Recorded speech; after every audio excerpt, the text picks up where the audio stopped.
Good evening. I'd like to call the regular school committee meeting to order. Today is Tuesday, March 12th, 2024. And our meeting again is being broadcast live at the Higgins Middle School. As always, it is being broadcast by Peabody TV. Our recording secretary is taking our minutes today.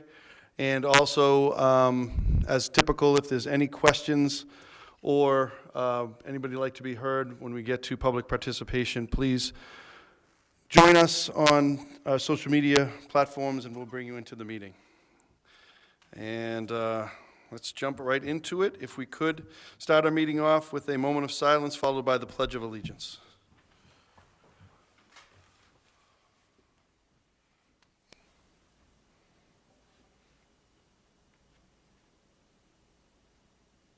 Thank you.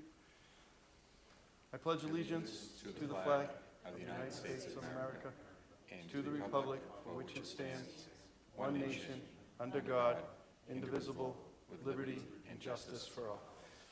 Great. If there's no objection, if I'd like to go out of order, we have a guest today that we'd like to move forward with if there's no objection. Seeing none, I'll turn to you, Dr. Vidala. Thank you, Mr. Mayor.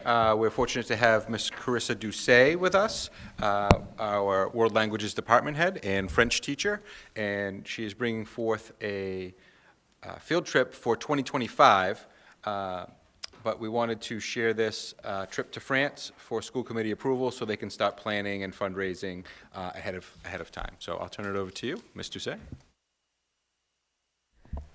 Thank you for having me, everybody.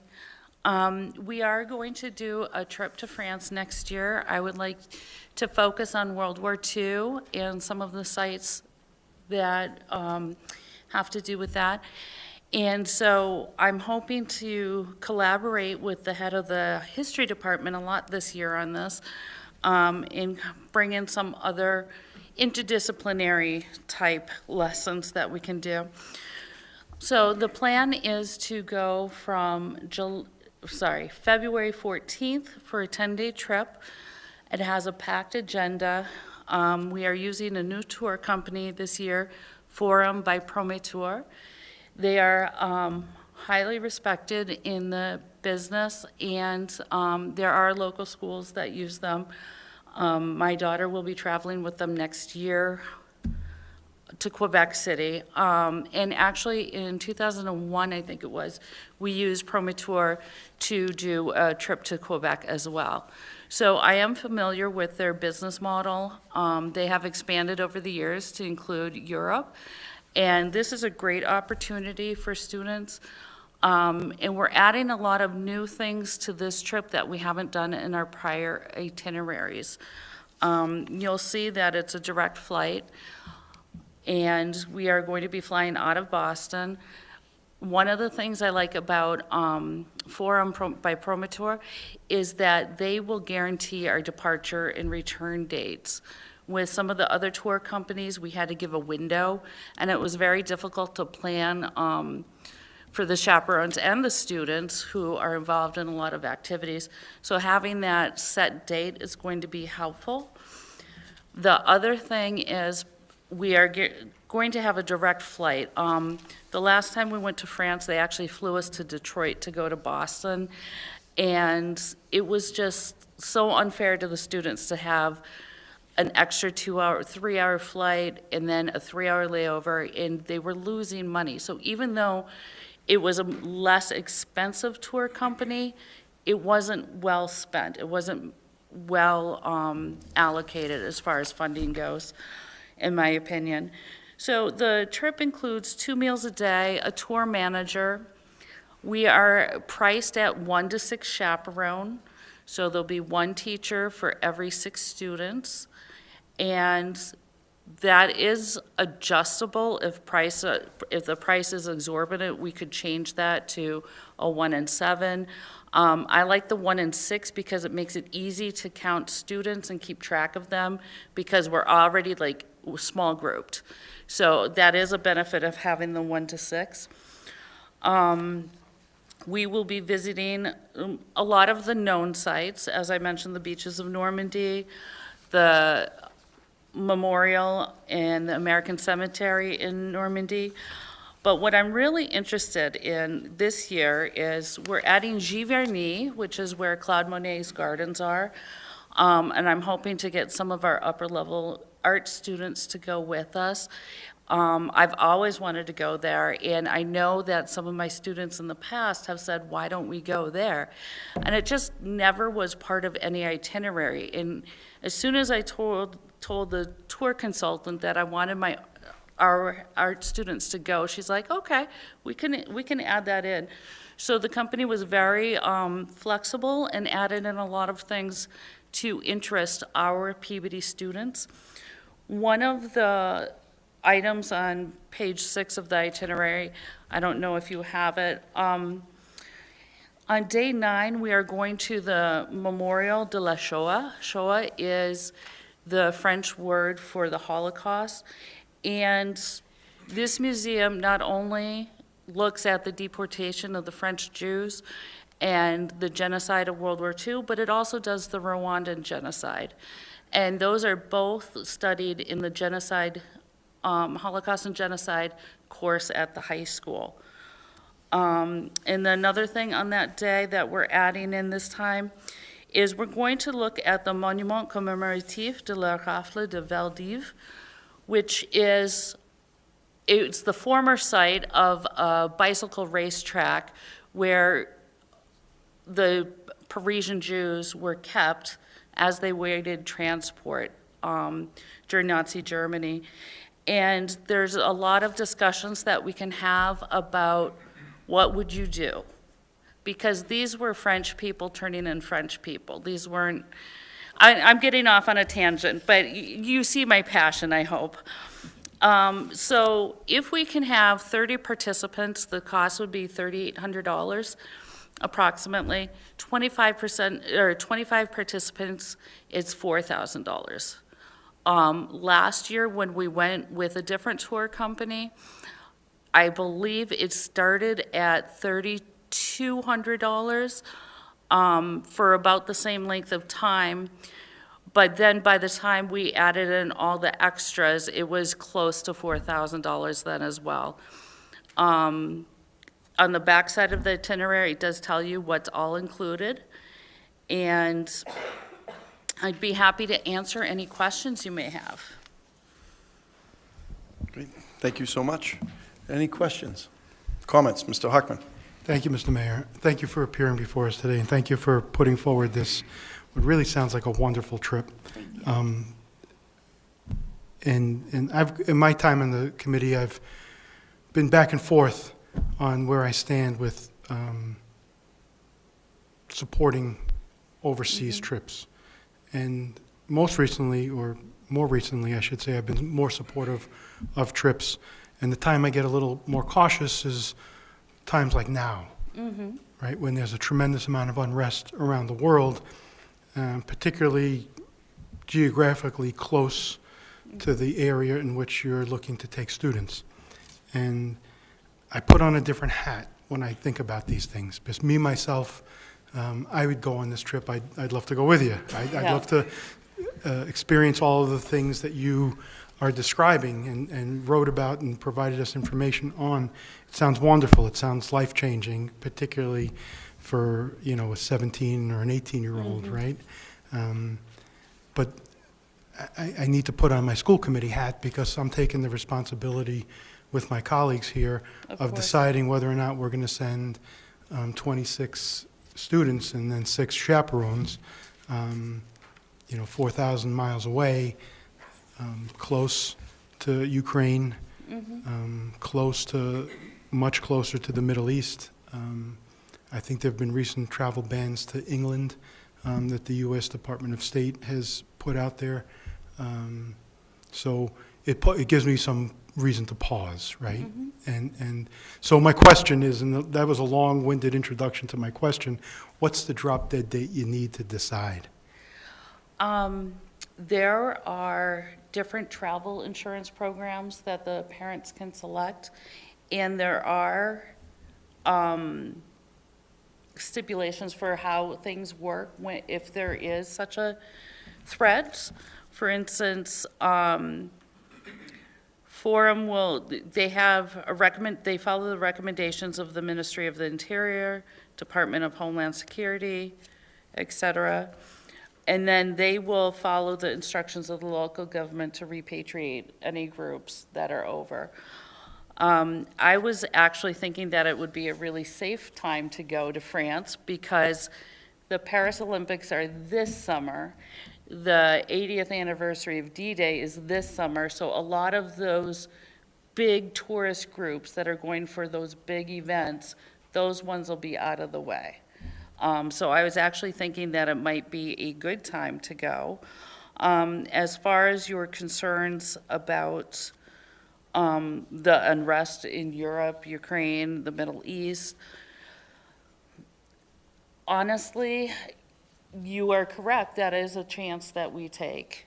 And we're very forthcoming with the parents when they sign their children up for this. This is a very big deal for parents to let their children go. I understand that. But at the same time, when else are they going to get this opportunity? Mr. Mayor, through you. Thank you. Yeah, no, I don't, I suspect you posed that rhetorically, but, you know, yeah, I know, right? We know. Yes. But we're, I'm, you know, in my own personal life, you know, my, you know, and this is slightly different because you're not asking to go to the Middle East directly or Right. take these kids, but my own child was supposed to go to Israel this summer, which obviously isn't happening. And I'm not worried about the lead up, right? I'm worried about, you know, when you're there, When we're there. you're physically there, right? And what happens. And I never want to paint the worst scenarios, but when I wear this hat in this situation, I kind of need to, I feel as if I need to think that way. Right. So, but you bring up some points that, you know, open up other areas for me to consider, and I appreciate that, and I'm glad that we're starting this conversation. So to re-ask the question, if we go through the Paris Olympics and see what happens, is that after the Paris Olympics, is that too late for your group to book something? I do not believe so. I have some packets for you I can leave with you that go into all the different scenarios. They have something for everything. I believe the insurance packet is the one that has the cutoff dates. Excuse me one second, I'll grab that.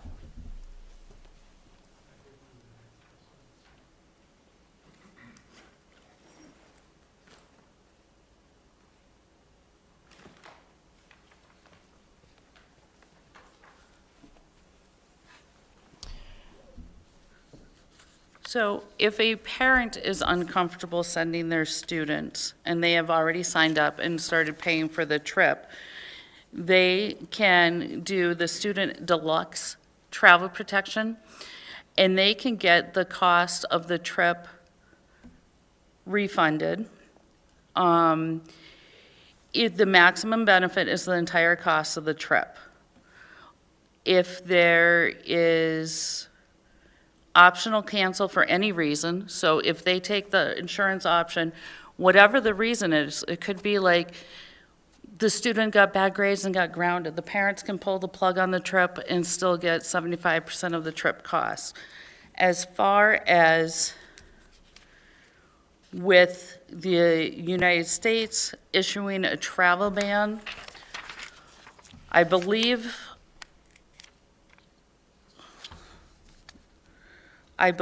that what they will do, and I need to double check this,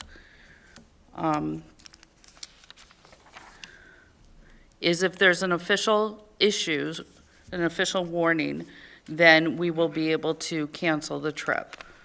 And I'm just trying to find the exact page where that is. I do remember reading this. It's somewhere in this material. I do remember. Okay. I did read through this because when I saw this in our packet, it caused me the concern that I'm expressing now. So, and it brought me back to a time, I think it was 2013, the last time we had some unrest in the Middle East prior to October 7, where we had a trip planned to Italy. there was a trip planned to Italy through the high school, and at the time, the interim superintendent was Dr. Levine, and there was a State Department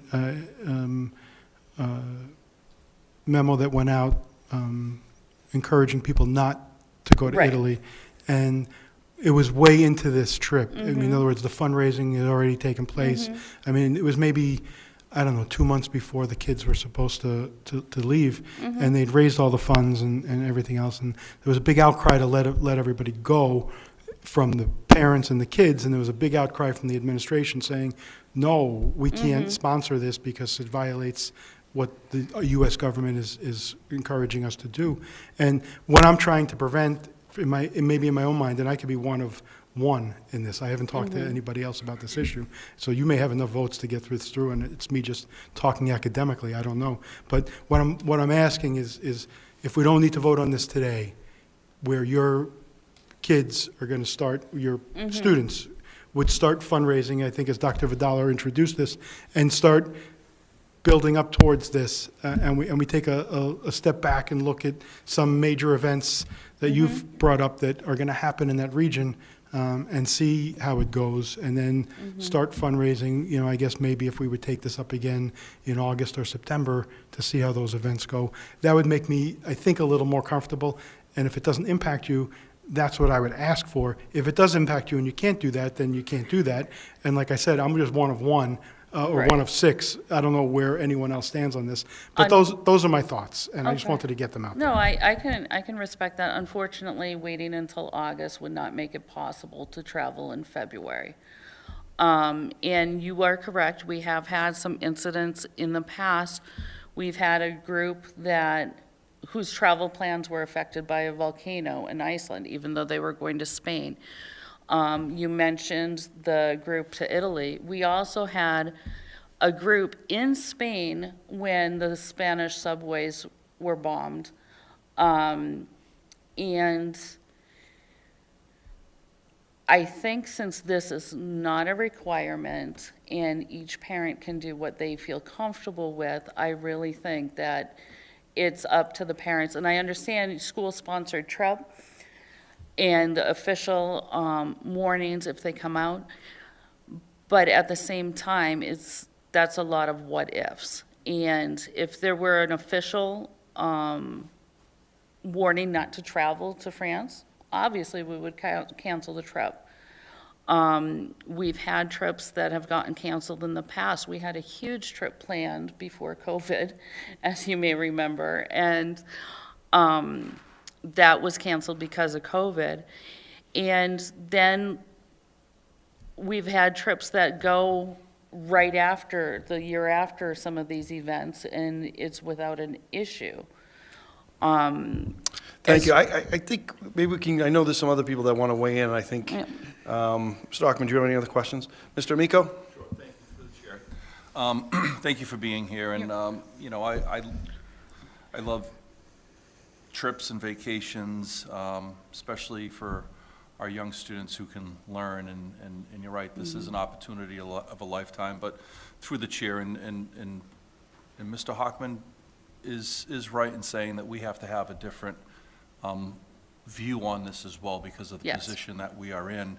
A couple of things that kind of stick out for me are obviously the political climate. And, you know, obviously since the last 100 years, you know, give and take 30 years or so, there's always been some action in Europe and in surrounding areas. So that's definitely a concern of mine. The other is the price tag of $4,000 per Yes. student and being able to raise that, and whether or not we would have some that might not be able to afford it or raise it. So, you know, for me, it would be, I would want everyone who wants to go on that trip to be able to go on that trip. That would be a dream, yes.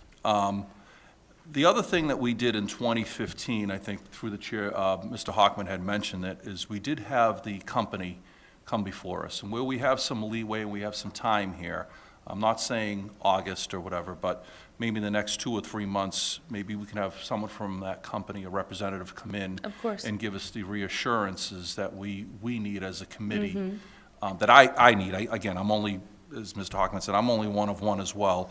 But I would need some reassurances, both monetary and safety-wise, to vote for it. And again, I want these kids to have the greatest experience, but for me, I have to make sure that they're safe there and they can get back home if they need be. So I don't know how the committee feels about that, but maybe getting a representative from that company in front of us and maybe kind of delaying it for now until we can have all the questions that we need answered. I'll yield. Thank you, Mr. Amico. Mr. Olympio, then Mrs. Carpenter. Thank you through the chair, and again, I thank you for coming, and I respect Mr. Hockman and Mr. Amico's comments, but 8 years ago, I kind of came down to really, and I still feel this way, that it's a parental decision.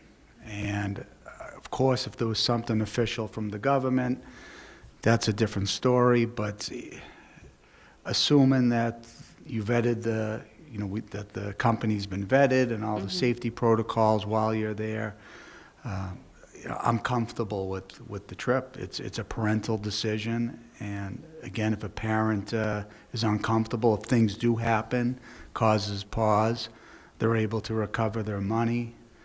To me, again, I just feel like it is a parental decision, and if there's a family that's uncomfortable, then they're just not going to go. I trust the company that you're hiring and that you vetted it, and trust your leadership, and things, should go smooth. Thank you. Thank you, Mr. Olympio. Mrs. Carpenter? Thank you. Through the chair, Ms. Doucette, thank you for coming here. I appreciate the time and the energy that you've put into this. My colleagues have talked about something like this coming before us in the past, and everything that they've said is true, and I respect all of their feelings. I appreciate your timeliness with this. I'm a huge advocate of the kids taking this trip. I've always voted that way. I think everybody here could predict how I would vote in this matter. Again, it's the same thing. It's not a requirement that they go. If the parents don't want them to go, they don't have to go. And if something does happen, they're able to recoup their money depending on which insurance policy they purchase. It's an opportunity of a lifetime, and I feel like the fact that you've brought it to us so early will help ensure that more students can go based on fundraising. I know in the past there's been many organizations that help cover some of the costs and will cover some students' trips or a portion of it, and I'd be happy to work with you to identify the ones in the past that I'm aware of. That would be wonderful. Yes. I do know there are some that have sponsored a full trip for a student that was in need, to Mr. Amico's point that more students can attend. And I think the fact that you've brought it to us so early will help ensure that more students can attend because you're fundraising earlier. I don't want people to think that I don't consider the current events, what's going on around the world. It seems like there's always something going on around the world.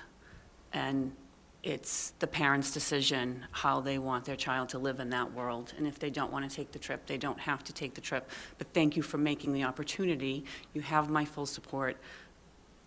We need to see how the rest of this discussion goes before we consider if the vote should move forward tonight or not. Okay. So let's just see how that goes for a few minutes. Okay. Okay, thanks. Thank you, Mrs. Carpenter. Yeah. Mrs. Dunn? Thank you, Mr. Chairman. Madame Doucette, Yes. I have the utmost faith in your leadership on this trip, as Mr. Olympio said, because I know how thorough you are. And when I saw this in our packet, the very first thing I did was look for the fine print about insurance, because I can remember a problem with a trip a few years ago where it got canceled and people had not taken part in their own trip insurance, and I saw how that's already put into this trip. It sounds like an incredible opportunity for our students, and I really do think that they should be able to go. It's a family decision, as you said, it's not required, and that makes a difference to me, that we're not requiring students to go. But making that opportunity available to students is huge. The things that they will see and learn on that trip, it's just not the same as watching it on a screen.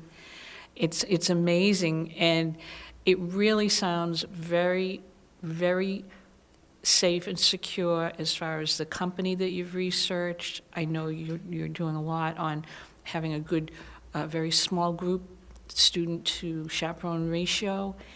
And I have a concern that if we delay voting on this, that the cost of the trip could go up. Because I know there are deadlines on fares, and the earlier you get it, the less expensive it is. And I wouldn't want to cause it to go any higher. So I am in support of this because of the opportunity that it presents to our students, because it's a family decision, and because I know that you did a lot of research on this, and I think it's a great trip. And to top it all off, could you imagine being in Paris on Valentine's Day? Oh, Really? We're going to miss it by a little bit. Well, you've got a bunch of teenagers, so maybe that is better, but it's still the thought. It's just the thought. Thank you, Mrs. Dunn. I'm not sure if I'm going to be voting on this, but I would vote to support it. I do think it's a decision that has to be made by family members after some, them taking in the whole trip and what it means and all of that. So I'm not sure if I will be voting. I only vote to break ties, but I would be voting to support this today. I'd like to make a motion. Oh, I'll just go to Mr. Miko, then we'll go to a motion. Through the chair. So, again, my biggest concern was obviously the political climate, but as I said, that's been around, for a while, give or take. The other thing was the ability to cancel and be refunded, and it seems like that's all in the up and up, and if that's the case, then I would go ahead and support this through the chair. Thank you, Mr. Miko. Mr. Hockman, before we go to a vote? Very quickly and rhetorically, if it's a parental decision, why do we need to vote? Could I address that? If you'd like to. I would say that it's similar to sports, where we have certain expectations of our students, and by being a school-sponsored field trip, I then have the authority to make them toe the line about what is expected of our Peabody students. There will be no drinking on my trip. There will be no smoking on my trip. Your body goes home the same way it went on the airplane. And I feel very strongly about that. And when you take away, as some school districts have, they won't allow school-sponsored trips, you take that ability away of the chaperones to have control of the trip. I do not consider this a vacation. It never has been a vacation for me. I spend hours, I prepare students, we meet after school to talk about expectations, including social norms in that country, but what is expected of them. And I honestly feel that it is a partnership between the school committee and the teachers that run these trips to make it the safest possible. And if I don't have the support of the school committee, I would not run the trip. Thank you, I appreciate that. I still don't know what precludes you from getting consent from the parents to make authoritative decisions about alcohol use or behavior or sending a kid home because of some conduct that they commit while they're on your trip. You can get all of this from the parents who were making the decision to send their kids. You want the authority of the school department. That's why you're here. You want us to be able to tell you that this is something that we approve as a school department. Mm-hmm. It's not a parental decision. The parents can make those decisions and provide you with the authority to discipline their kids for behavior that you're describing that we all hope they don't perform, right? We all hope I hope it's a wonderful trip. We all hope it's a wonderful trip. Mm-hmm. But you're here because you want us as a school committee, in our authority as government figures, to sanction your trip. So it's not a parental decision. I don't want this to be put, you know, on some bright light that it's a parental decision. The parents have a decision to make, and they can send their kids to Europe with this program all on their own. They don't need us to tell them what to do. And I agree with you, with Mr. Olympia, when it comes to that. If parents want to send their kids to Europe, France, for this trip, by all means, they should. That's their choice. But that's not why this proposal is before us. The proposal is before us because this faculty member wants the authority of the school department and the school department to sanction this trip, which puts me in a very different light, because it now says that I'm going to, as a school committee member, make a decision as to whether or not I want to justify the risk that those students are going to go through. And we all hope, obviously, that that risk is unfounded, right? But I don't want to, in these times, what I'm saying is I'm not willing to make that choice. If parents want to make that choice, withdraw this proposal from us and go on the trip. Nothing's going to prevent these kids from going on the trip. It's time that the kids aren't in school, I think. So it's not going to impact their attendance or attendance policy. And frankly, I would give a waiver on attendance policies before I would vote in favor of this at this time. But I just wanted to be clear, and I brought it up rhetorically. I got a response, so I felt as if I wanted to respond to this. Everything that you're asking for in terms of policies that we have as a school department, you're able to get freely and voluntarily from these parents. You've chosen to come to us for it rather than seek it yourself for whatever reason. And that's, you know, I really don't want to get into that. But I just want to be clear here. This isn't a parental choice issue. If it's a parental choice issue, let them do it on their own without coming before us. And I'm sure I would donate at fundraisers, as we all would, to allow more kids to go. So I just wanted to be clear on this. Thank you, Mr. Hockman. Interesting. Thank you. Mrs. Dunn, did you want to make a motion? Sorry. Yes, I would like to make a motion that the school committee approve the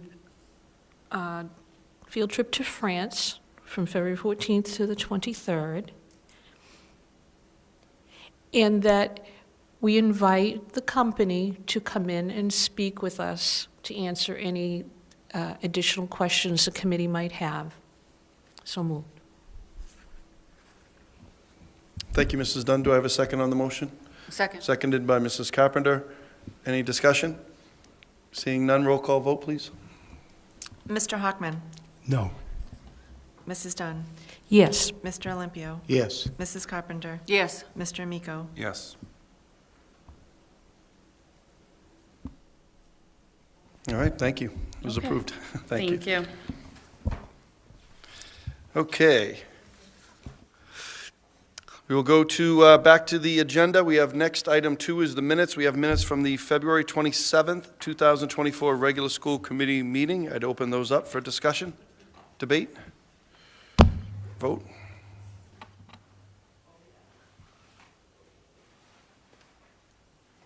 Anybody? Motion to approve. Second. Thank you. You've heard the motion by Mr. Hockman for approval, seconded by Mrs. Dunn. Roll call vote on approval of the February 27th, 2024 regular school committee meeting minutes. Mr. Hockman. Yes.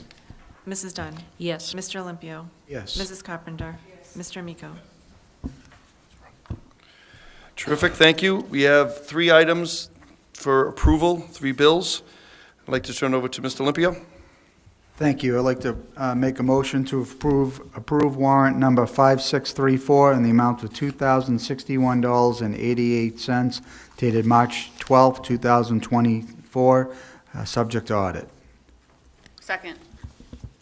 Great, thank you. You've heard the motion made by Mr. Olympio, seconded by Mrs. Carpenter for approval of warrant number 5634. Roll call vote, please. Mr. Hockman. Yes. Mrs. Dunn. Yes. Mr. Olympio. Yes. Mrs. Carpenter. Yes. Mr. Amico. Yes. I'd like to make a motion to approve warrant number 5637 in the amount of $2,627,987.36 dated March 12, 2024, subject to audit. Second. Thank you. You've heard the motion for approval of warrant number 5637 made by Mr. Olympio, seconded by Mrs. Carpenter. On the motion, Mrs. Dunn. Thank you, Mr. Chairman. I noticed there's a payment to the Essex North Shore Agricultural and Technical School, and I realize that's our tuition assessment. I'm just wondering, is that done through our office as a matter of procedure, or is that coming out of our budget? If I can ask Mr. Rippon. Mr. Rippon, thank you. You can come forward.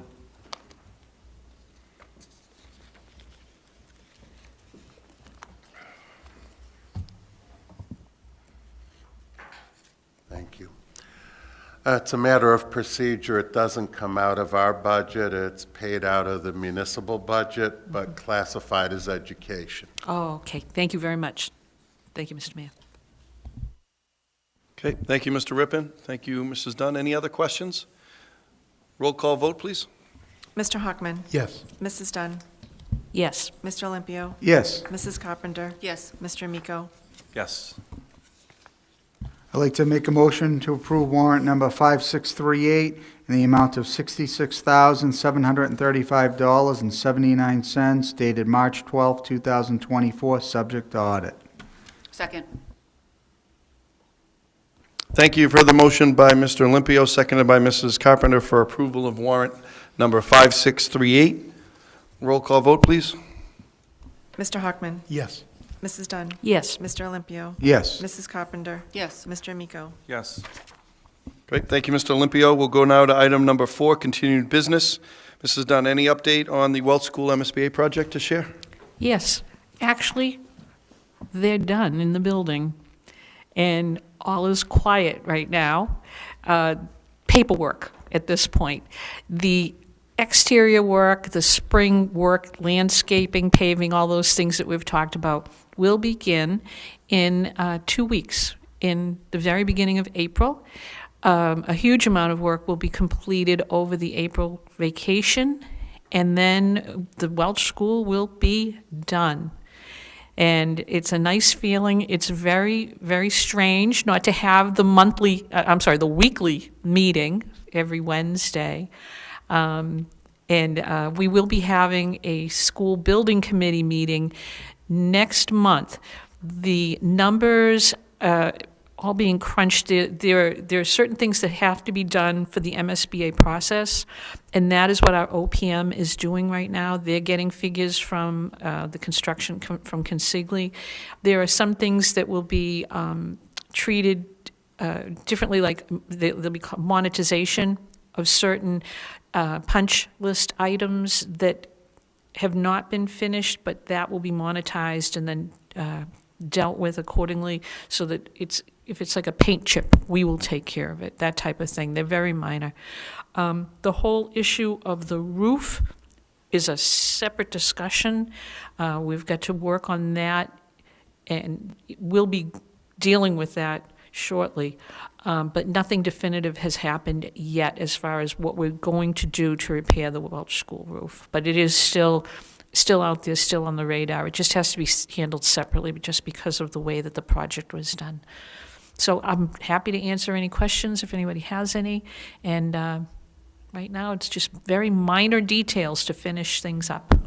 Okay, thank you, Mrs. Dunn. Any questions? All right, excellent. This is very exciting.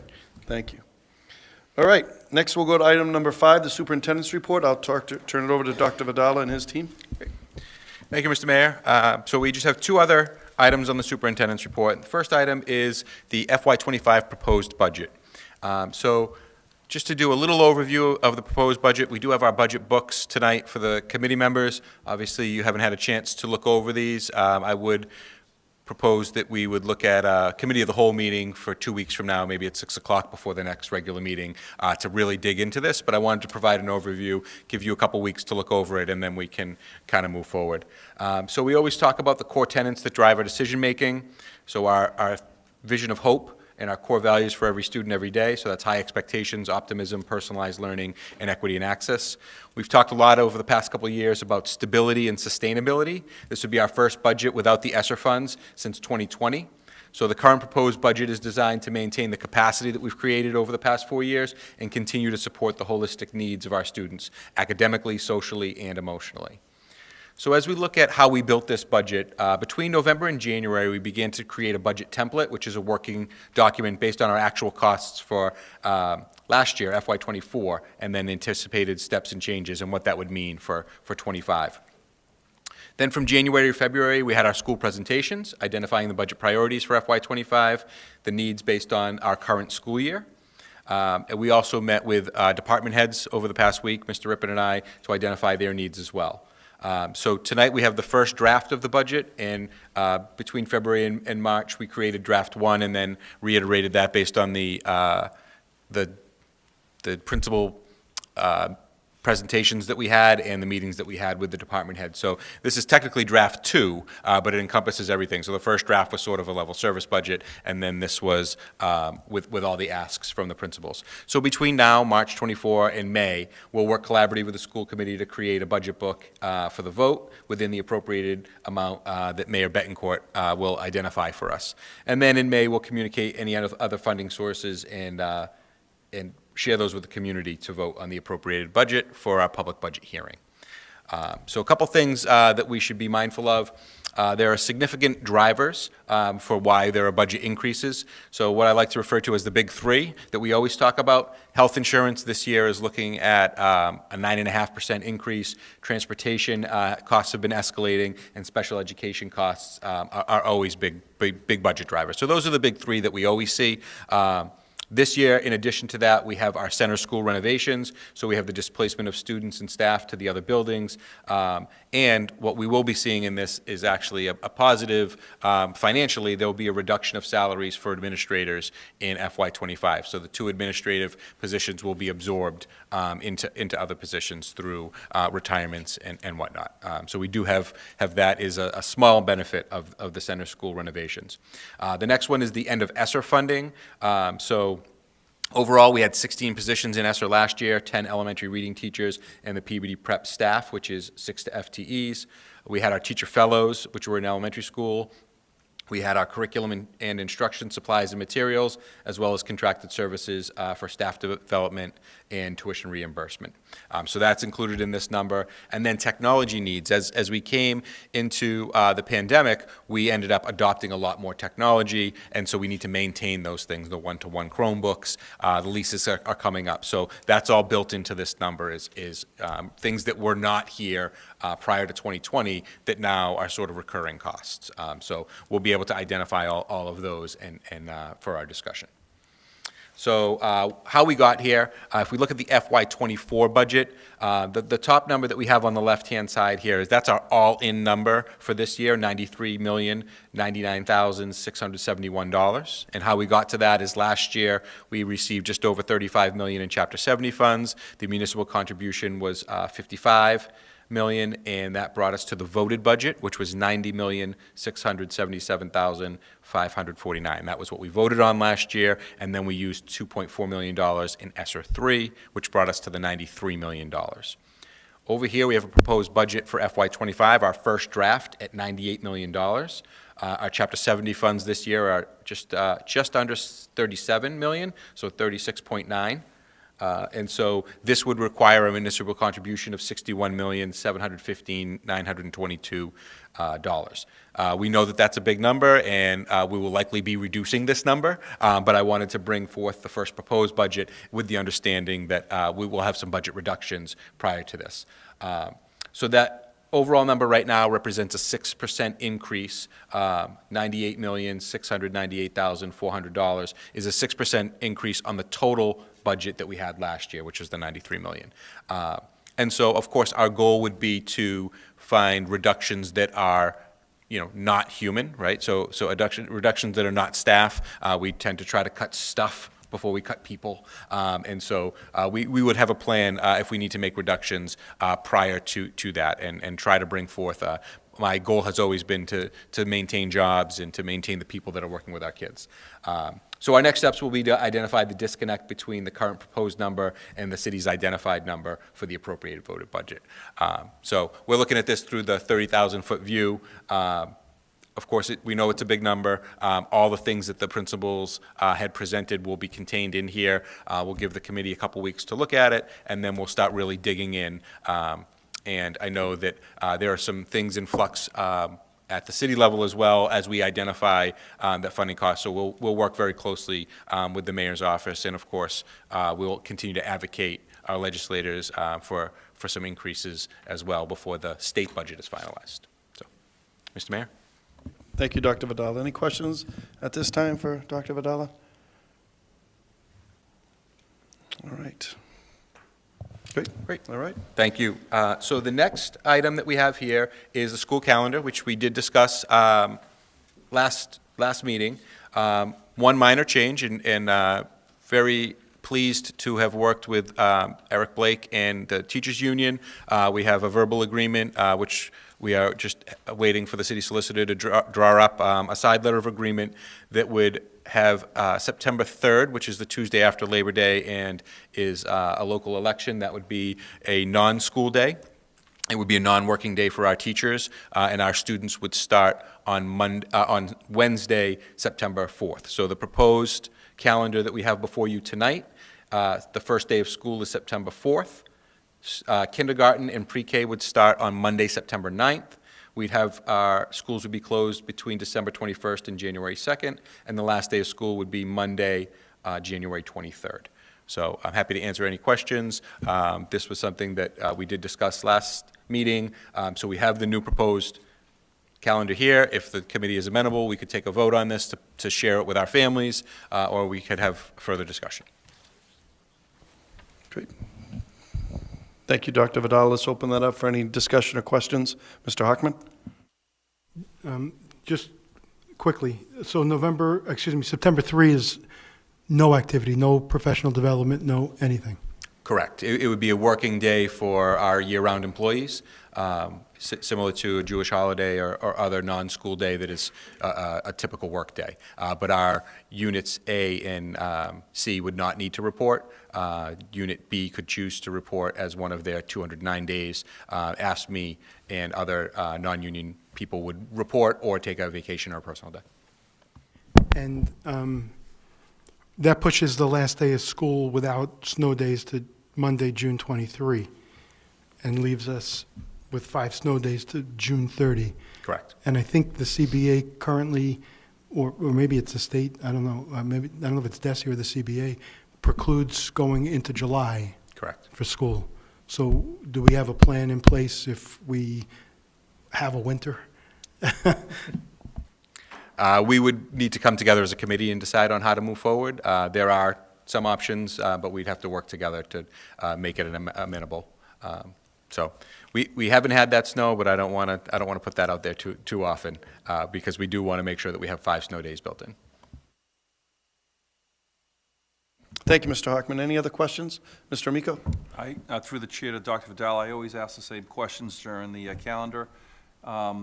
Unit A has looked at this, and you've worked with them, obviously, so thank you to you and Unit A for this. And has Marge Maccarelli, has she seen this? She is the master of all plans here. She's the one who updates it and makes sure that all the days are counted and all the numbers are accurate. So yes, Marge has given it her blessing. Through the chair, then I'm ready to make a motion to approve the calendar for 2024-2025 school year. Second. Thank you. For the motion by Mr. Amico, seconded by Mrs. Dunn. Roll call vote, please. Mr. Hockman? Yes. Mrs. Dunn? Yes. Mr. Olympio? Yes. Mrs. Carpenter? Yes. Mr. Amico? Yes. Terrific. Thank you, Dr. Thank Vidal. you, Mr. Mayor. That concludes the superintendent's report. Excellent. Great job. All right. We will now go to public participation. Is there anyone in the audience that would like to come forward and speak? The microphone is open. Okay, seeing no one, do we have anybody that would like to join us remotely? Seeing none, I do have one more item, Mr. Mayor. I apologize. I had some good news to share, which I did share at your staff meeting today about our students. So I did create a slide, and we had some great things happen over the weekend. So just a little point of personal privilege, and I know that Mr. Swanson would have brought this up if he were here. But we did have a great weekend, and Stage 1 drama, you see the picture here on the left, advanced to the state finals. Kids are amazing, got a ton of awards, and they're going to the state finals again. In the middle, we have our Model UN students from the high school. They went to New York City, and they won Best Small Delegation. Great work by Mr. Pedersen and that crew. Of course, a big shout out to Miss Manning for Stage 1 drama, and to Coach Braz and his group, the track and field team. Sent 15 athletes to Nike Indoor Nationals, highlighted by our first All-American since 1980. Alex Jackson threw over 60 feet in the shot put to place 5th at Nike Indoor Nationals. We also had 2 Higgins Middle School students compete as well at this competition. They had qualified and competed. So overall, I know at the athletic subcommittee, we'll probably hear a little bit more about the great winter season and the start of the spring, but our kids are doing great things, and so I just wanted to add that in there. So thank you, Mr. Mayor. That's terrific. Thank you very much for that addition. Okay, next we'll go to written communications. We have a number of written communications today in our packet. I'm just going to run through the list. The first was the field trip week request, which we have touched on. The second is the superintendent's evaluation summary. I think everybody's had the opportunity to look at that and review. Is that something we need to take a vote? That was read into the record last meeting, but we did not receive it. So they were Right. receiving it this meeting. So I'd move to, do I need a motion then to receive? Yep. Okay. So we have a motion. Before we have any discussion, can I have a motion to receive? Mr. Mayor, can I just make a blanket motion to receive all the documents and then you can read them off? There we go. One motion. I was hoping somebody would do that. Thank you, Mr. Hockman. Please. Do you want to make a motion? Yeah, motion to receive Second. all written communications. Okay, items Second. 1 through 8, or do we wait on the policies, Mrs. Dunn? Oh, yeah, we'll do those as a policy standards report. Great. So, Mrs. Bo, could we have a motion then would be written communications to receive items 1 through 8? Mr. Hockman. Yes. Mrs. Dunn. Yes. Mr. Olympio. Yes. Mrs. Carpenter. Yes, I do expect discussion, though, after the vote, Oh, yeah. right? Okay, Yep. yes. Mr. Miko. Yes. Terrific. So all items have been now received. Let's run through them if there's any questions or comments. The first one is the superintendent's evaluation summary. Any comments or questions? Mrs. Carpenter?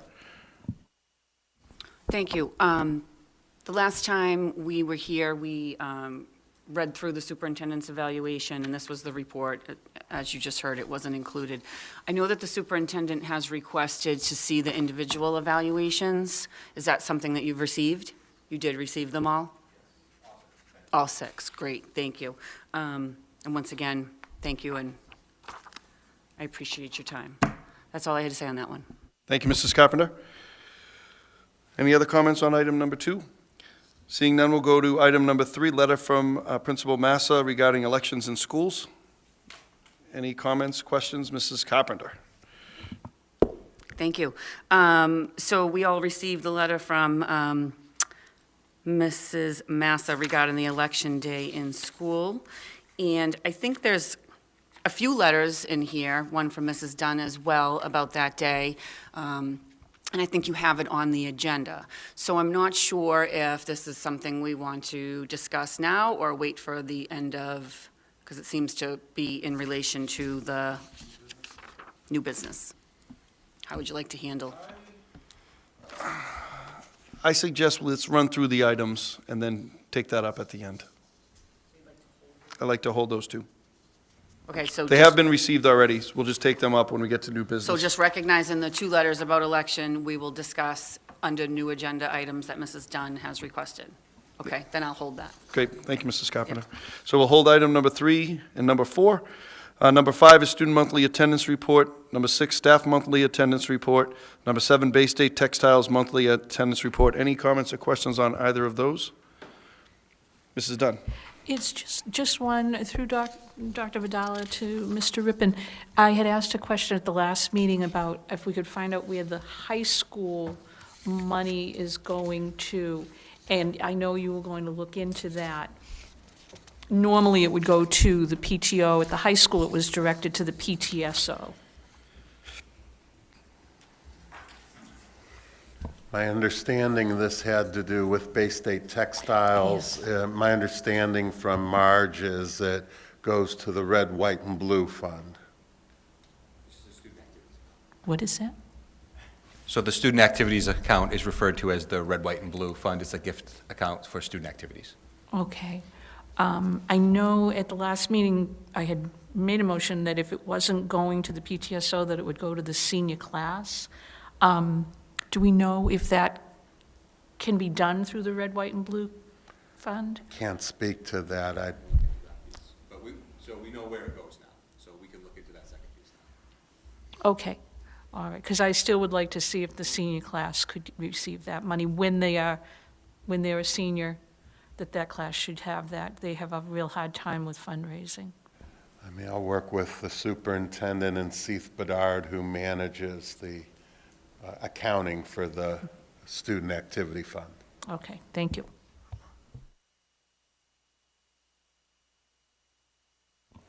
Okay, and next we have the policies for second reading. Mrs. Dunn, I'll turn that over to you.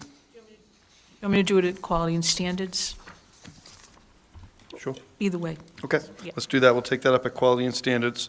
So let's go to the subcommittee reports now. First is Education Subcommittee. Anything to report, Mr. Miko? I'll be brief, but I think this is important through the chair. I just wanted to congratulate all these students who have performed so great in their extracurricular activities and in their sports, and also all the great students who have done so in the classroom. You know, we always say, why Peabody High?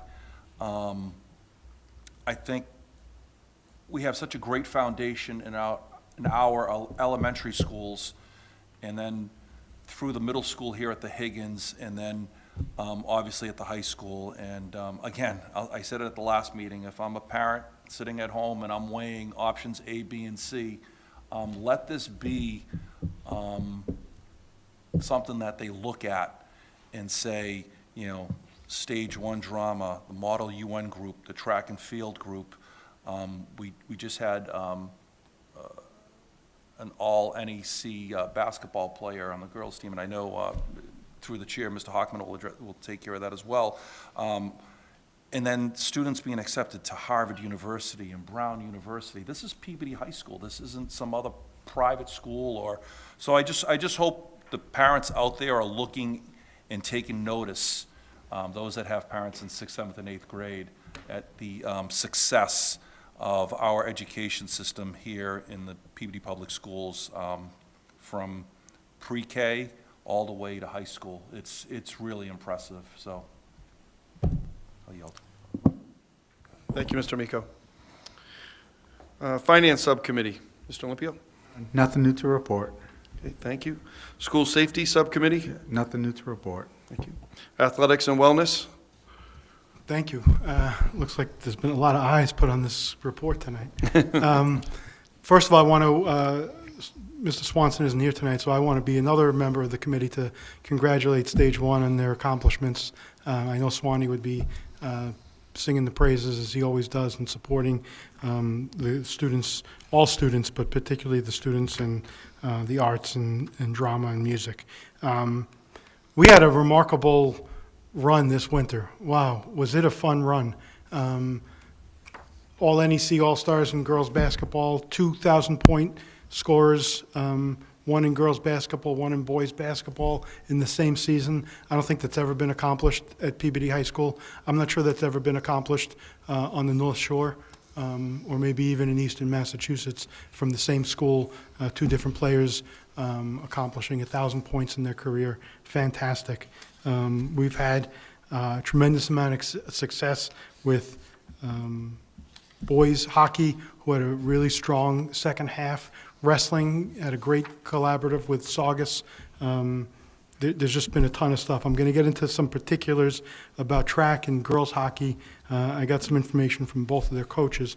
And girls hockey, Coach Roach really gave me a tremendous amount of detail that I'm going to read through, and I think we're all going to be a little bit surprised as to the accomplishments of the 2023-2024 cooperative team between Peabody, Linfield, and North Reading. Their final record for the season was 18-5-0. They were 15-1 in the Northeast Conference. This is the 4th league title in the last 6 years for this team. Their second consecutive Elite Eight appearance in the state. I actually had an opportunity to go down to Watertown to watch the game that they lost to Notre Dame Academy, a really talented team out of Hingham, which is a private school and gets to take kids from all over the state and different countries onto that team. And that was a really talented Notre Dame team. And we lost that game 2-0. There was no shame in that loss whatsoever. We walked in as the 9 seed playing the 1 seed on in neutral ice, but it was foreign ice for us. And the girls were really spectacular. I think actually outplayed Notre Dame in the second period. Weren't able to put anything in the net, but really spectacular. We had the Northeastern League Player of the Year, Ava Buckley, on this team, who was a junior from Peabody, as we all know. We have the Bruins issue an MIAA Sportsmanship Award, and that Sportsmanship Award is going to Yasmin Giacalone, who's also a Peabody student. She's a senior, and she's going to be honored at the Bruins game on March 19th. So let's all tune into that or maybe get there. This team was the Poland Springs, the Ice Runs Deep team. That may mean something to Ms. Carpenter. I don't know what that means. The Ice Runs Deep team of the week for week 13. We had in January the Moynihan Lumber Student Athlete of the Month, Katie Capersall, who's a senior from Linfield. Really talented kid. Actually took a fall at this game in Watertown and with about 5 minutes left in the game, and came back on the ice to finish up the game after being helped off the ice. But a really talented student athlete. We had the all-conference, all-star goalie Elise Moody, who's a junior from North Reading, who broke the program record this season for all-time shutouts. She now has 20 shutouts in her career, and she's only a junior. Her goals against average this season was 1.09, which is, I'm told, one of the lowest in the state. We had 4 league all-stars: Leah Buckley, Katie Capersall, Mia Lava, and Shirley Whitmore. And we also beat Fenwick for the Carlin Cup, which is exciting. And that's all awesome stuff. But I personally don't think that that's the most awesome thing that this team accomplished this year. They have a team manager on this team. Her name is Gianna Griffith. She's a junior out of North Reading who is visually impaired. She's transitioning to blind hockey, which is a program that's gaining some traction. She was honored on ice by the Bruins during their starting lineup on December 3rd as part of Hockey is for Everyone night. She was featured in Reading's magazine as a pioneer in blind hockey. There's a link if anybody wants it. I can share it with them. But I think that that's pretty exceptional. Here's a kid that I think was on this team and went through some physical trauma that caused her to lose her vision, and this team put their arms around her and kept her. She was on the bench all season, and I just think that's a remarkable testament to the quality of people that are playing hockey for us. So now let me get to I'm making a long report here. Coach Braz, what's he tell me? First of all, Alex Jackson, winning a national champion, 5th place in the nation in shot put. I know Alex personally. He's a great kid, one of our star football players, also two-sport athlete, who, from what I understand, because of who he is and what he's doing, is already getting opportunities from Division I programs for both football and track.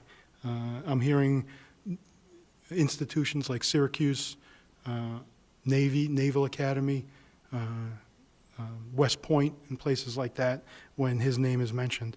We also did have 2 Higgins middle schoolers compete with the girls in, I think, a track event, which is remarkable and speaks volumes as to the future of that program.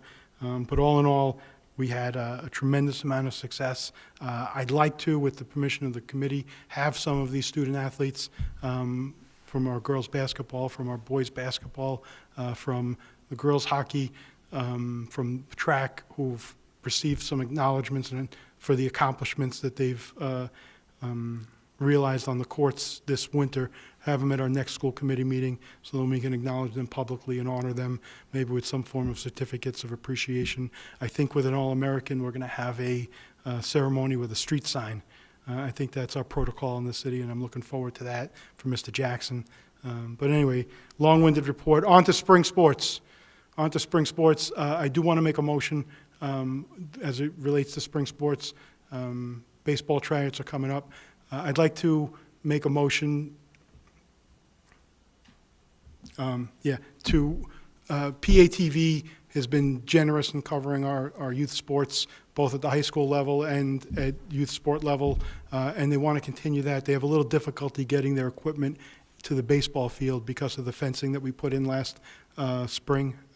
So I'm going to make a motion that we engage a fencing company to put a gate in, or a double gate in, wide enough for a van to drive through on the first base, the right field line, which is, there's enough room for a van to get up there, as long as there's access with a gate. And we can work out the particulars, Dr. Vidal, I can get measurements and so forth, and we can work on that. But I want to make it in the form of a motion, so moved. Second. Thank you. You've heard the motion by Mr. Hockman, seconded by Mr. Amico. Roll call vote. Mr. Hockman. Yes. Mrs. Dunn. Yes. Mr. Olympio. Yes. Mrs. Carpenter. Yes. Mr. Amico. Yes. Sorry that was so long-winded, but I think I'm done. No, that was terrific stuff. Mrs. Dunn? Could I add to that? I'd like to make a motion that while that gate is being, researched and installed, if we could look into what PATV needs for hookup for their van on the upper field, because there was something in the works that was not able to be completed, and it would allow the truck to be utilized without having to run the entire time. The exhaust from the truck bothers many of the players and people who are up on the field watching the games. So if you're going to work on the fence, take a look at that, hook up and see if we can go through with it. All of the drawings, all of the plans were completed, so it's just, as far as I know, just a case of dusting them off and having that work done. So I'll make a motion that that be taken care of as well. So moved. Second. Further motion by Mrs. Dunn, seconded by Mr. Hockman. All in favor? That's a positive vote. All right. Thank you, Mr. Hockman. All right, quality and standards. Mrs. Dunn? Thank you, Mr. Chairman. This evening, what we have before you are the policies that we voted on at the last meeting for first reading. Tonight, they're here for second reading. So I would like to make a motion that policy BDFA regarding school councils be approved for second reading. So moved. Second. Thank you. You've heard the motion by Mrs. Dunn, seconded by Mr. Olympio. All in favor of approval? Thank you. Thank you. Policy BDFA-E1 concerning school improvement plans. I'd like to make a motion that that be received and approved for second reading. So moved. Second. Thank you, Mrs. Dunn. You've heard the motion, seconded by Mr. Olympio. All in favor? That's a positive vote. Thank you. Policy BDFA-E2, submission and approval of school improvement plan. I'd like to make a motion that this be approved for a second reading. So moved. Second. Thank you. You've heard the motion by Mrs. Dunn, seconded by Mr. Olympio. All in favor? That's a affirmative vote. File IJAC, and I'm going to be honest with you, I'm going to look into whether it's IJAC or IIAC. It's been listed both ways here. It is the policy concerning library resources. I would like to make a motion that it be approved for a second reading, and that correction will be made. Second. Great, thank you. You've heard the motion by Mrs. Dunn, seconded by Mr. Olympio. All in favor? That's an affirmative vote. Thank you. Same thing with the initials. I'd like to make a motion, policy IJAE, reconsideration of library instructional resources, be approved for second reading. So moved. Second. Thank you. You've heard the motion by Mrs. Dunn, seconded by Mr. Olympio. All in favor of approval? That's a positive vote. Policy IJL-R, library materials selection and adoption. I'd like to make a motion that it be approved for second reading. So moved. Second. Great, thank you, Mrs. Dunn. You've heard the motion, seconded by Mr. Olympio. All in favor? That's a positive vote.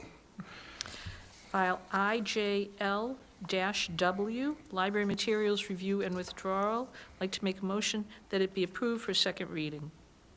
Second? Great, thank you, Mrs. Dunn. You've heard the motion, seconded by Mr. Olympio. All in favor? That's a unanimous vote. Okay. And finally, Policy IJM, Special Interest Materials Selection and Adoption. I'd like to make a motion that it be approved for second reading. So moved. Second? Thank you, Mrs. Dunn. You've heard the motion, seconded by Mr. Olympio. All in favor? Again, that's a unanimous vote. Thank you, everyone. And a meeting for the Quality and Standards Subcommittee will be scheduled at some point in the future to continue reviewing our policies and bringing them forward for updating. Great, terrific. Thank you, Mrs. Dunn. Okay, Parent and Student Advisory Boards. Okay. Mrs. Dunn? Thank you. The Parent Advisory Board met on February 28th. There were 4 schools represented, and because of a last-minute change in my schedule, I was unable to make the meeting. I want to thank Dr. Lord for representing us at that meeting and for meeting with the parents and talking with them about their concerns. The topic for that meeting was just to give an overview of the budget process, about how it works, where the superintendent would talk to the principals, and then, it would come to the school committee. Nothing real, no numbers or anything like that. But Dr. Lord did tell me that one of the questions from the parents is regarding licenses for the ability to show movies, an entertainment license. And I'm going to look into that. It's very expensive. Some schools have that license, some don't. So I'm going to try to find out exactly what the parameters are for that, and then actually put it with the citywide PTO, which is meeting tomorrow night for their first meeting together. They will be discussing fundraising and grants, and I'll see if, exactly what they would like to do about that type of a license, what they really are looking for. So I can come back to the committee with that information at a later date. Citywide PTO, of course, is not an arm of the school committee. It's not a subcommittee of the school committee. But it seemed like it was the perfect time for that group to start up again, and they wanted to meet together, to be supportive of each PTO. We may even have a PTO starting at the Peabody Prep. And it's just a great group, but I'll try to keep you appraised of it, but I'm kind of staying away from it too and letting them go and handle their PTO business together with good ideas on good fundraising and how to coordinate their fundraising and things like that, so that they can help their own school but also help each other. So that's all I have right now. Thank you. Thank you, Mrs. Dunn. Building and Grounds, Mr. Hockman. Thank you, Mr. Mayor. We had a chance to meet this past Monday. We're putting together a list of items identified by each building, I assume the principals, for some repairs that they need or they would like to have done in their buildings.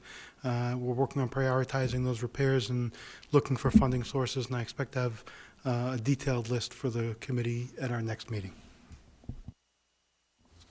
Great, thank you, Mr. Hockman. On that topic, Mrs. Dunn? I just have a question for Mr. Hockman, through you to Mr. Hockman.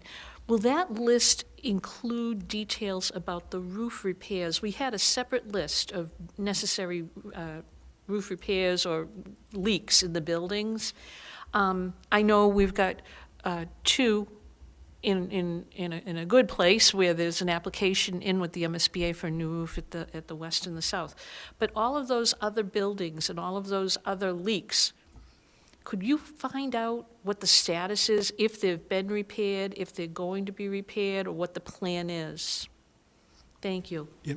Through you, Mr. Mayor, to Ms. Dunn, thank you for bringing that up. I know that both the west and south, their lists included roofs. The Welch included that gap that we've been talking about for a few months now.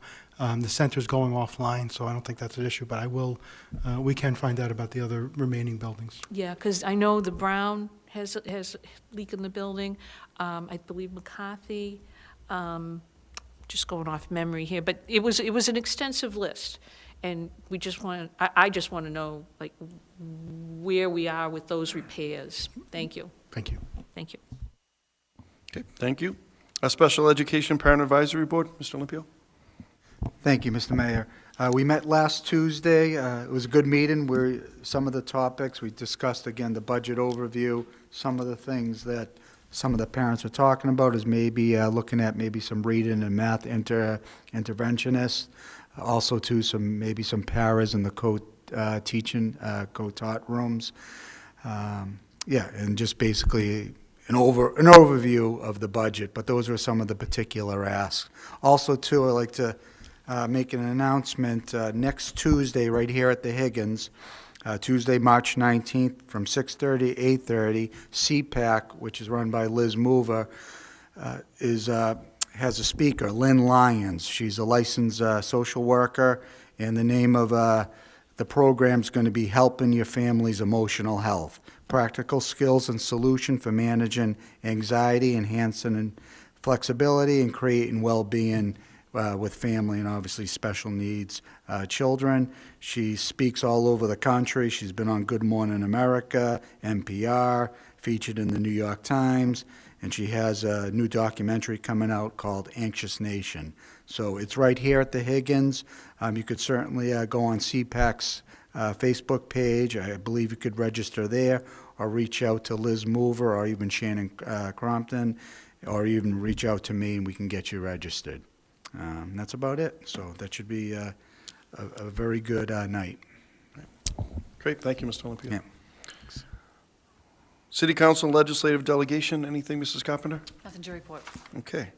We'll go to now new business, and I know that we have our item, the elections, and the two communications, one from Principal Massa and then one from School Committee Member Beverly Ann Griffin Dunn. And I open that up now for Mrs. Carpenter. You had the floor, so why don't I turn it over to you unless Mrs.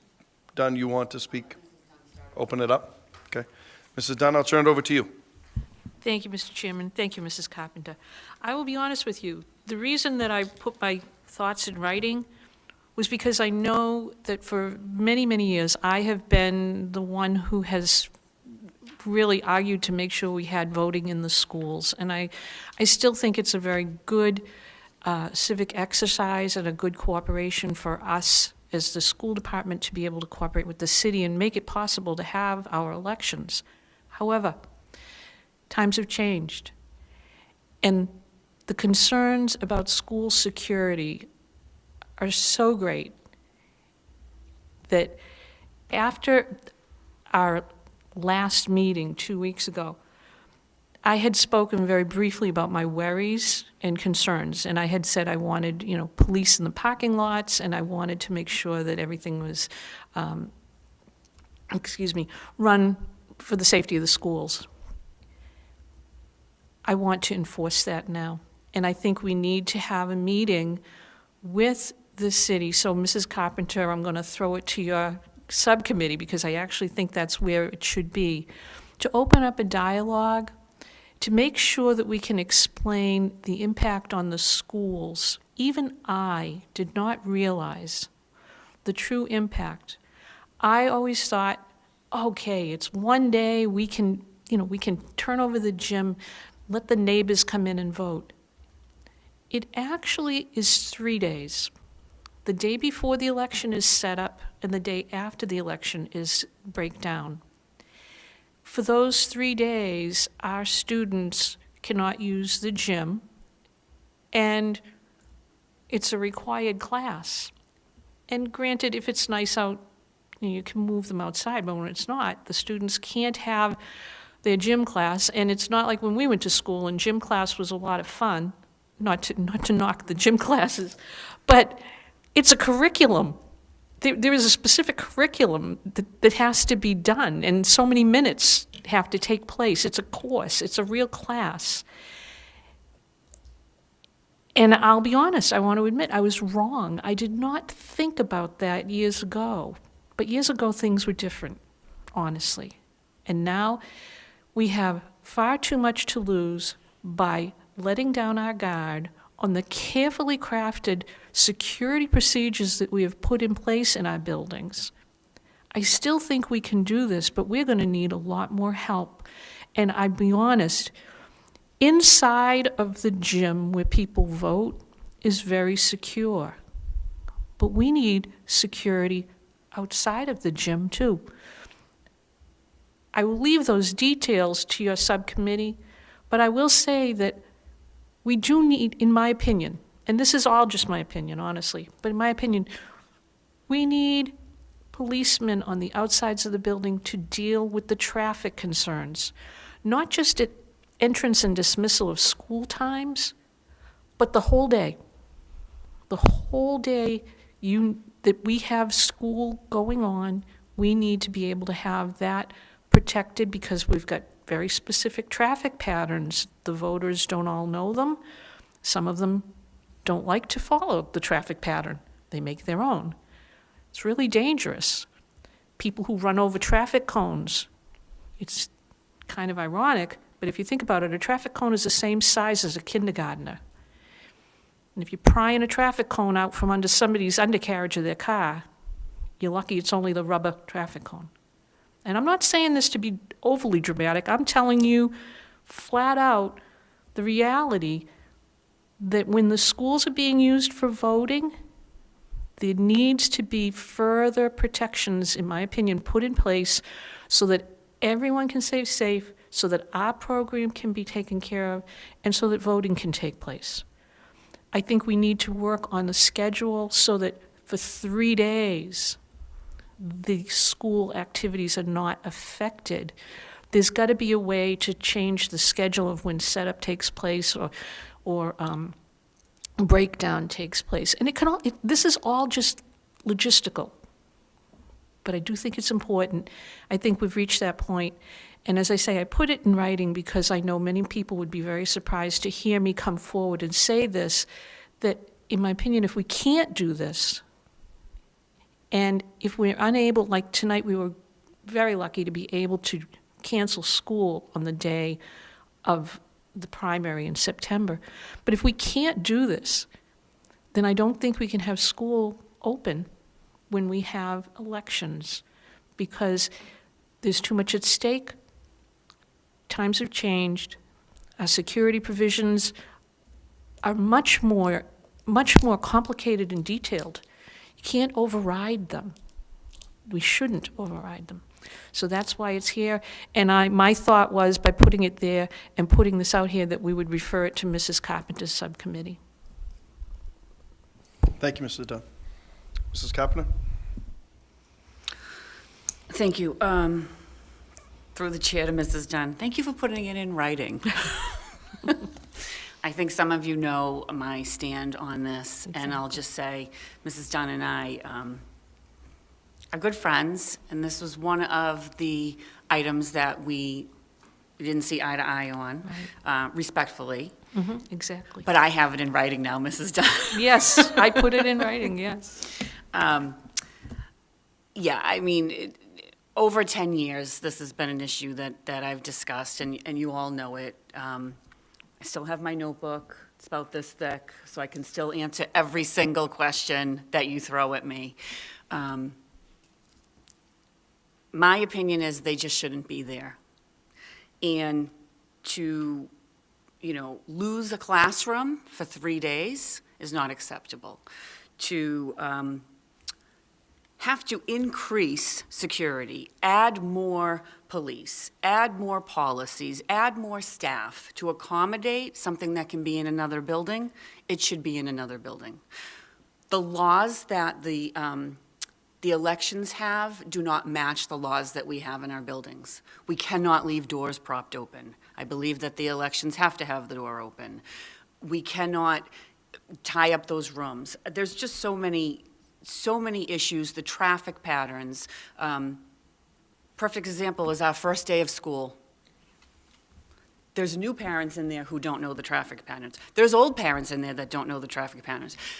You have parents who are bringing their child to school for the first day, and they can't enter the building to walk their child to their classroom. But you can go in and vote. There's just so many reasons why I don't think it should be in there. I recently took a phone call from the Salem News on an article about Salem public schools, and he remembered that I was against it. And they're considering, I believe their mayor made a statement that he would like to remove it from their buildings as well. We talked about getting really close to snow days, going later to the end of June. Well, in this calendar we have here, we've lost 2 days for elections. There's so much of a break already. We don't have much consistency of a full week of school anymore. This would be a perfect time to eliminate some of that. I would, first of all, like to thank the union for speaking with you and helping us with that first day of school. But way back when I brought this up before, I would like to ask the union if they would issue a statement. They're the ones that work in those buildings. They're the ones that have to go through it. I would like to see from their side how they feel about elections being in the buildings.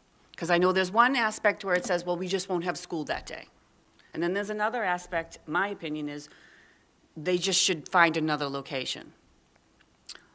I know that that's difficult. I know that it's not easy. There's a lot of things to consider. But now we're considering a lot of things. It shouldn't be our burden. Our main focus is the children in the buildings and education. So now on top of that, we need to figure out how to make an election work during the day. We need to pull our staff, and don't kid yourself if you think that our staff don't participate in making these election days go through. Our principals are fully involved. I remember when my kids were at the Burke, staff had to sit in the hallways to make sure that they didn't go down and around by different classrooms. And I'm not saying that the public isn't welcome in our buildings. They're the taxpayers and they pay for them. We have many events where they can come. We have craft fairs, we have concerts, we have plays, we have sporting events. They're welcome at all of those to see the buildings. During the educational day, it doesn't belong. My thought, and I will move this forward, Mrs. Dunn, as to what you've asked, but my thought is that we do a slow move out, because I understand it's a challenge. It's a lot of locations, it's a lot of work. I had many locations already written down and to give my opinion on where they should go. I think we should slowly move out one, however quickly they can do it, but at least one every year until they're fully vacated from our school buildings. I think that's the most sensible thing to do. I know that I didn't win this the last time, but as many have said, times have changed. And I think you might want to look at and speak to the people that are in those buildings. We have a letter here from a principal who did not have a very good day that day. She has rules to follow, and our election department has rules to follow. They no longer match. They do not go well together. So, whatever the will of the committee is, if you'd like me to go work with the city council on this, I will. But I think we need to come to a decision as to what we're going to let them know we are doing, because the school buildings are under our direction. Thank you. Thank you, Mrs. Carpenter. Mr. Miko. Thank you through the chair. Thank you, Ms. Carpenter, and thank you through the chair to Ms. Dunn. Thank you. I agree. We do need to sit down, because what happened at the Welch shouldn't happen. In November, we had a few hiccups here at the Higgins. Those hiccups were addressed. I was here at 7 a.m. on Tuesday on the presidential primary. The SROs were out there putting out cones. Not one complaint out of the Higgins. Everyone who wanted to vote was able to vote. Everyone who came to school was able to come to school and do their thing. So it does take communication. And through the chair, we are at different times. But you know, we ask a lot of our taxpayers and our senior citizens in this city, a whole lot. This building right here was a $90 million building, $44 million from the city. These are taxpayers who are paying this. And to turn around and tell taxpayers that they can't use this building to vote, or the Welch. And we're going to be asking a lot of taxpayers and senior citizens and people on fixed incomes when we ask about the high school and that price tag. So my point is, yeah, we had some hiccups, but through communication and through hopefully the subcommittee and sitting down, and yes, we'll need a police presence, and we'll need the city to work with it, and we'll need the school department to come in. And if we can't make it happen, we already have an election day that there's no school. On average, you won't have more than 2 election days in a calendar cycle. You may have 3 if you're really pushing it. You may have a state primary, okay? But you're asking for 1 more day. And to have 1 more day, I don't think it's necessary to move voting completely out of schools. Now you have to get senior citizens and voters to those new locations. You still have to spend money as a city to police those locations, and it'll probably cost you more. So now we're putting more of a burden on taxpayers. So sometimes it's easy to say, let's move something, but at the end of the day, we have to remember, who makes these buildings possible. And it's our senior citizens, it's our taxpayers, it's our people on fixed incomes who take the hit, okay?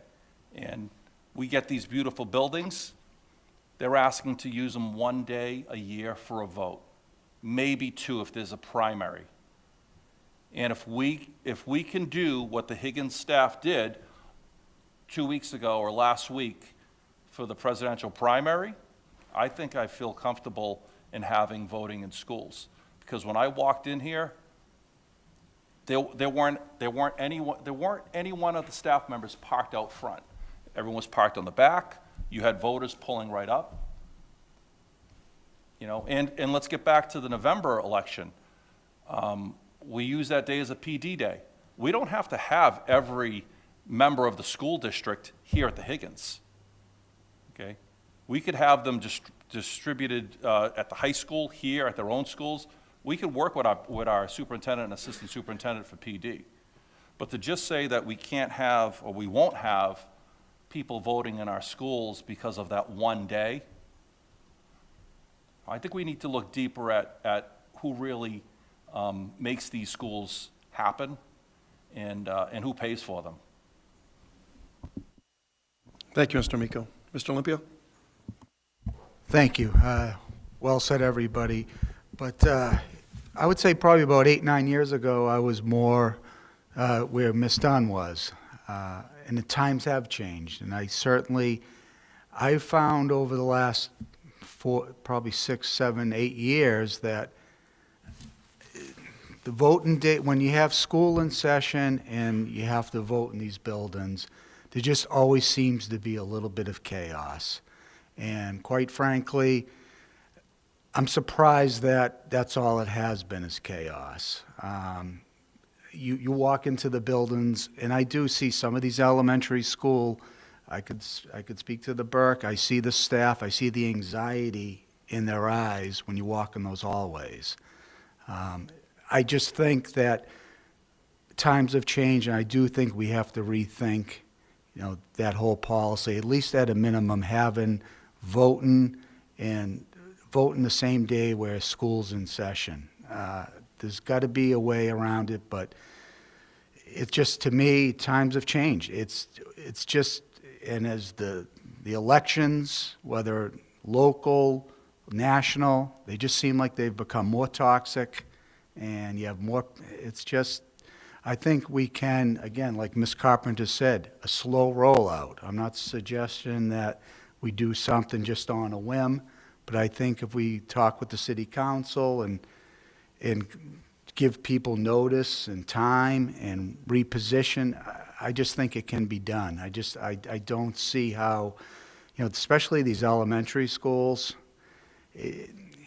just to me, it just doesn't feel right anymore. It just really doesn't. I know when I went to the Burke, my imagination started to run a little bit, and it's not secure. It really isn't.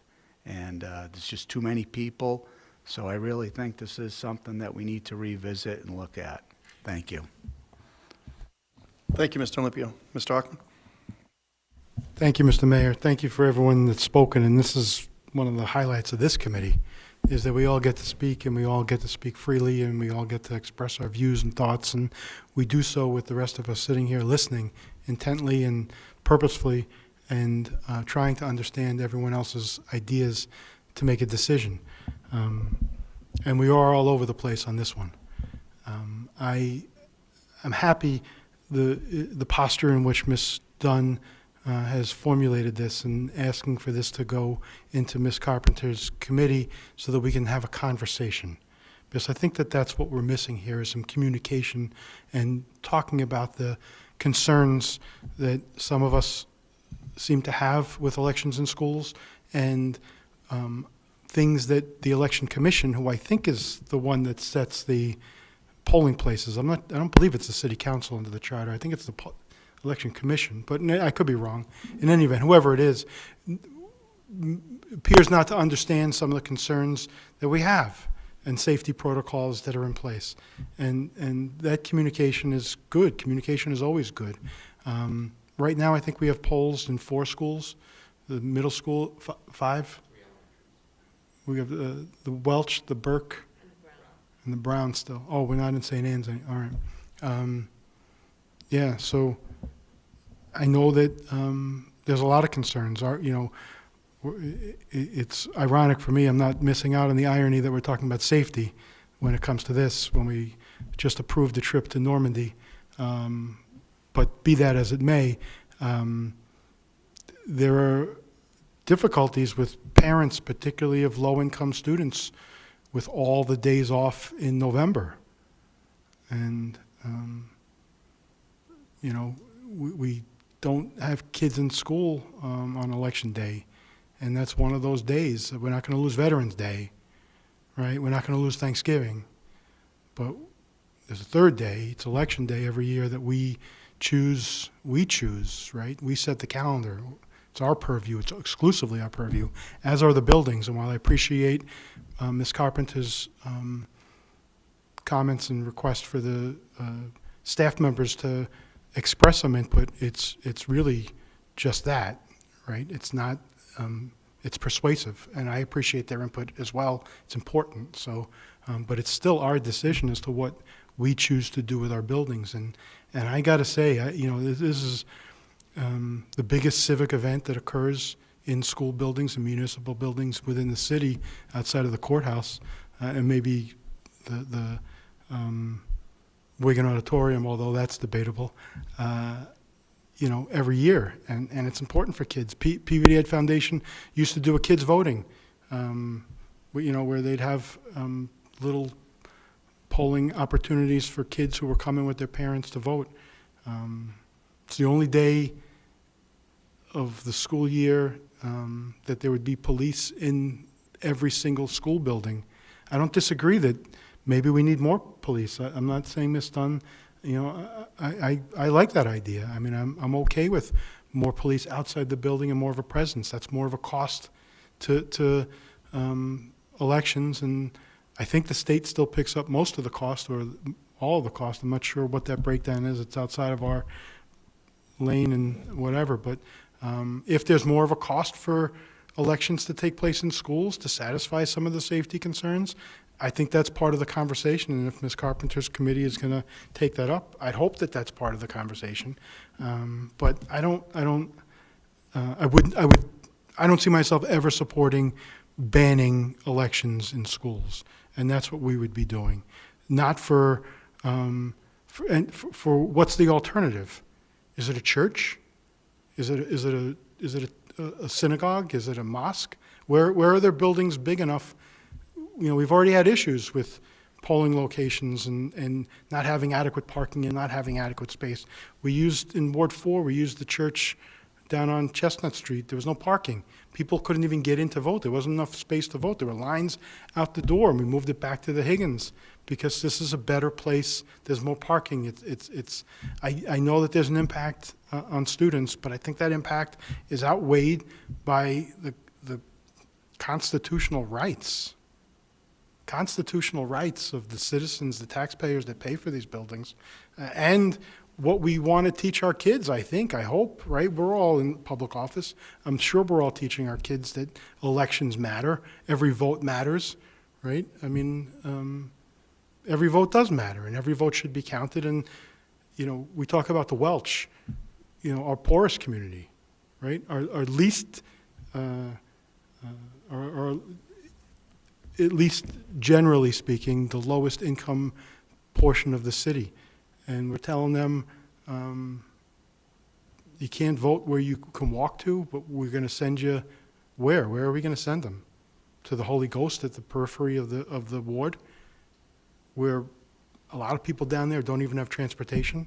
I mean, maybe these are beyond the concerns that we should have as the school committee, and we just look at the buildings, but the reality is that it's going to impact elections. It's going to impact people's ability to get to the polls. And as a citizen, as a U.S. citizen, and we all took an oath of office that included upholding the U.S. Constitution, as a U.S. citizen, I don't want to impede people's right to vote.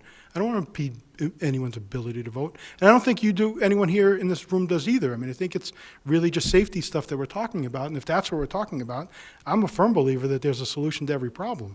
It may cost some money. It may, the door locking at the Welch and needing to be open for polls is a big issue. Right? We can't have doors open at schools, but, have we looked at other doors? Have we looked at other places where we can gain access? I think it was down a hallway that impacted one classroom.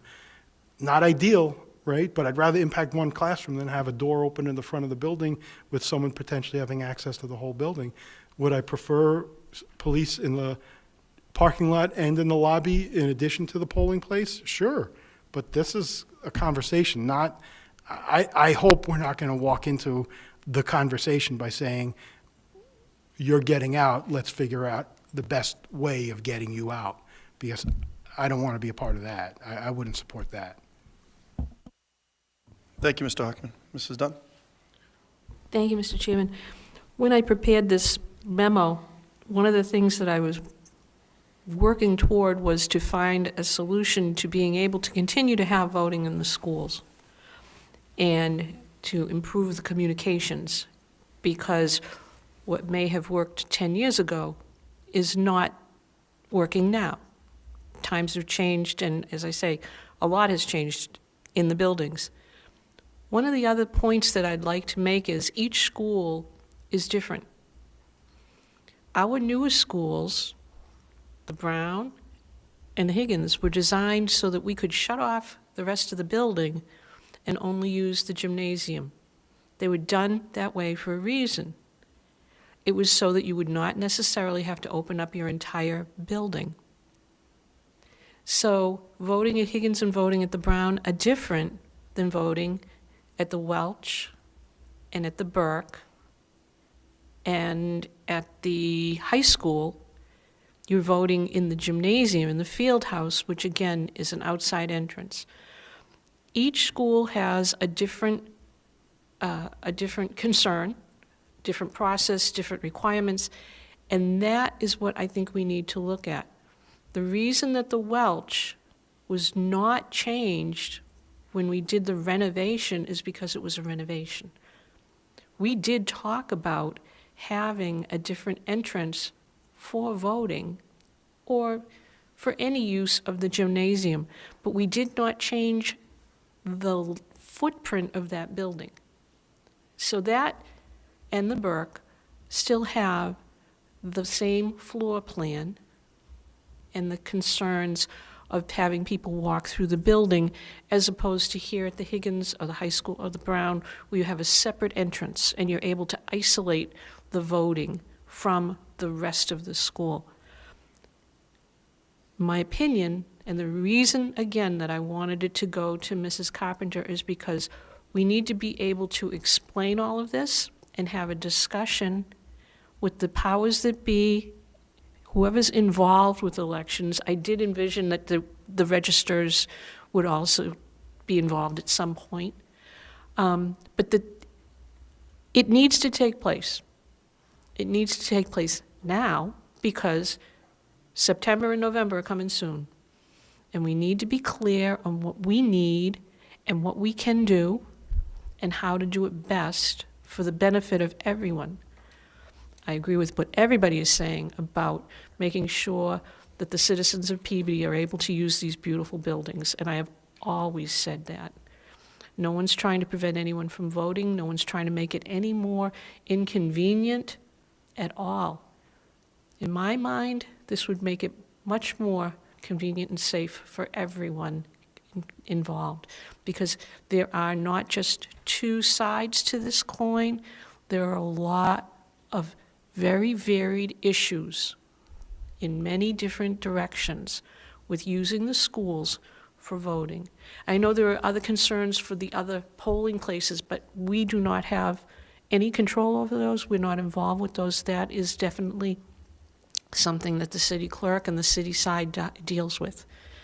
And perhaps the ideas that come out of the meeting about the schools will help with some of the concerns they may have in the other buildings as well. So that's all. It's just a request that we make sure that we're working on it and that we do have something put in place in writing so everyone's on the same page about what's going to happen with an election. That's all. Thank you. Great, thank you, Mrs. Dunn. And I just wanted to add a few things. I'll be very brief, because I think this has been an excellent discussion. Great points have been raised. I am very hopeful that we can come to a discussion and come to agreement where we keep voting in schools. I think there's a number of reasons for that, and it's been articulated very well. There's reasons that are concerned that have been articulated well today, too, that certainly have to be factored in, and I'm very hopeful that a discussion can happen to keep it so. But there are financial reasons, there are educational reasons, accessibility reasons. And I don't like to be one of those people that go back in my day, but I do remember when I was at the South School and it was election day, there was excitement, and there was a feeling of electricity that would go through the building, and it certainly generated a lot of discussions in the schools where people were like talking about what's the election, what's it all about, what are the issues, what are the things, and I think it is a very important educational tool that benefits by being in the school, and I do think that there are students and children that do learn a great deal about what takes place there, and it is only one day a year, and I think this has probably been sometimes that it hasn't even occurred. And I think at worst it could be 2 days a year potentially. But I do think there's value to that. Second, there is financial considerations to this. It is very difficult to find other buildings that have the accessibility, the parking, to allow for these type of votes. And we have invested a great deal in our schools. I think we have really made an effort to really focus in on safety and security issues. And I think we've had great improvement in that, but there's always more to be done. I do think if we had a discussion, utilized our resources better, marshaled our resources better, had better communication, then I do think a lot of these concerns could be addressed. But I do think that having school as the voting location is valuable for a number of reasons. I know we've looked at other locations in the past and have had voting in the past. Some of those locations cannot be used now because voting laws have changed. Where we voted 10 years ago, 20 years ago, 30 years ago, we're not able to vote at some of those locations now. And schools provide a lot of what is needed for an election, and so I am hoping that we can.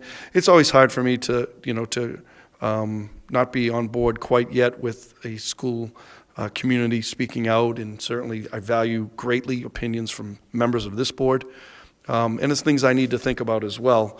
But I'm hopeful that we can come together and talk these through and try to work something out. I think it's worth it in many respects, but things have to be addressed, and if I don't feel comfortable with changes that have been made, then I would support as well looking elsewhere. But I really want to look at our opportunities and communicate better and try to talk it through. So that's kind of where I'm at. I think it's great to put this motion into committee and see where it goes. So I just wanted to kind of fill everybody in on my position as well. Okay. All right, so do you have a motion to put it into Mrs. Carpenter's committee? All right.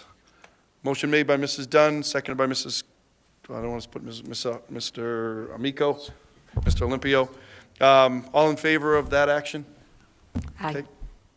Thank you, everyone. All right, next meeting will be in 2 weeks. It'll be Tuesday, March 26th. I have a presentation that night for the City Council regarding the public safety building. So I likely will not be at the March 26th meeting, but in its usual location. items for that agenda can be handled in the regular way, to submitting it to Dr. Vidala and I. And thank you. This was a great discussion, a good meeting, so I appreciate everybody's efforts. Move to adjourn? Right.